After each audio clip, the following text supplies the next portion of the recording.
Friends, रुला देने वाली प्यार की सच्ची दास्तां वीडियो फुल वॉच करना। यह एक प्यार भरी मेरे जीवन की एक सच्ची दास्तां है, जिसने मुझे एक ऐसा शख्स दिया जिसके लिए मैं कुछ भी करने को तैयार था, जो मेरे दिल की गहराई तक गई, जिसके लिए मैं किसी और की तरफ भी नहीं देखता था। सुबह का अखबार पढ़ते हुए अचानक मेरी निगाह अपनी नई पड़ोसन से जा टकराई। मैंने सुना तो था कि मेरे बगल वाले फ्लैट में कोई महिला अधिकारी शिफ्ट होने वाली है, पर यह हमारा पहला आमना सामना था। हेलो हाय से शुरू हुआ परिचय कब गहरा हो गया पता ही नहीं। मेरी पड़ोसन मैडम जिले में ही एक उच्च पद पर पदस्थ थी और उनके पति किसी अन्य जिले में तैनात थे। उनके पति का आना जाना कभी कभार ही होता था। पड़ोसी होने के कारण वह मुझसे काफ़ी घुल मिल गई थी। एक दिन उन्होंने टोक ही दिया कि तुम मुझसे हमेशा मैडम कहकर बात मत किया करो। मैंने कहा, मैडम मैं अभी एक विद्यार्थी हूँ और आप इस जिले में तैनात एक वरिष्ठ अधिकारी, आखिर हमारा क्या रिश्ता हो सकता है। वह कुछ देर तक शांत रही और फिर अपनी चुप्पी तोड़ते हुए बोली कि अगर तुम बुरा ना मानो तो मुझे भाभी कहकर बुला सकते हो। मैंने कहा, आपकी बात सही है मैडम, पर मात्र भाभी कह देने भर से तो रिश्ता नहीं जुड़ जाएगा। वैसे भी यह बड़ा नाजुक व प्यार भरा रिश्ता है, इस रिश्ते को निभा पाएंगे आप? उन्होंने अपनी आंखें ऊपर उठाई और मेरी आंखों में आंखें डालकर बोली, यह जरूरी तो नहीं कि हर रिश्ता खून से ही बनता हो। रिश्तों की परिभाषा अपनापन, स्नेह और प्यार में छुपी हुई है, और अगर हम एक दूसरे को समझ सके तो यह रिश्ता हम भी आसानी से निभा सकते हैं।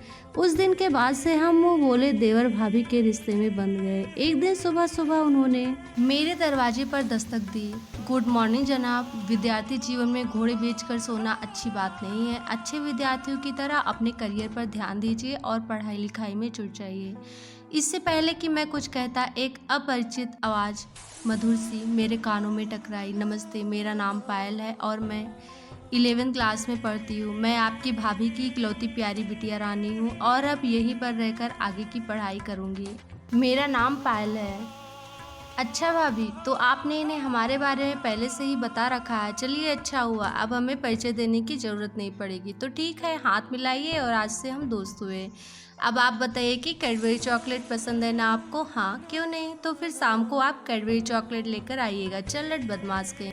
अभी सर से कायदे से परिचय भी नहीं हुआ और तेरी फरमाइश से शुरू हो गई। भाभी ने कहा, आप इसकी बातों में मत आइएगा, क्योंकि खाने पीने को लेकर दोस्ती करने में यह काफ़ी तेज है। अरे तुम दोनों के चक्कर में मेरी चाय भी ठंडी हो गई। अच्छा तुम जल्दी से फ्रेश होकर आ जाओ तो एक एक कप गर्मा गर्म चाय हो जाए।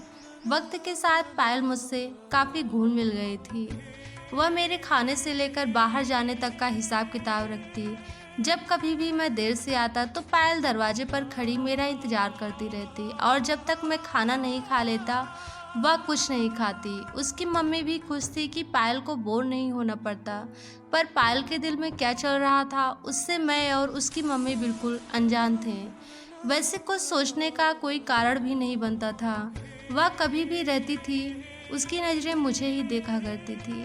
वह अपने प्यार का बयान नहीं कर पा रही थी, लेकिन उसकी आंखों में साफ झलक रहा था। मैं उसके लिए कुछ नहीं कर सकता था, क्योंकि वह मुझसे 11 साल की छोटी थी। उस समय मैं 25 साल का था।